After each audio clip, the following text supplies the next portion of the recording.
this is an oscillating panel. Circuit breaker overloads is stop. When you press the start button, the motor will move downwards. When it moves downwards, it reaches certain limit switch. This is limit switch number 1. When limit switch hit it, it breaks the motor. Then it counts for a certain period of time.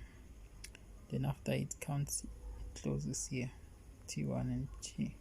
This is the timer. It will close here, and then the power will go through here. Then it go in the reverse direction upwards, and then until it reaches a limit switch 1 close. And then this one timer is start to count because it closed here, and then here it's open. And then after a certain time it start again because this one has stopped, and then continue like this automatically until it's stopped by a stop button.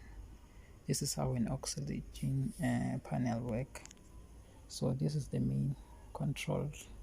This is forward and reverse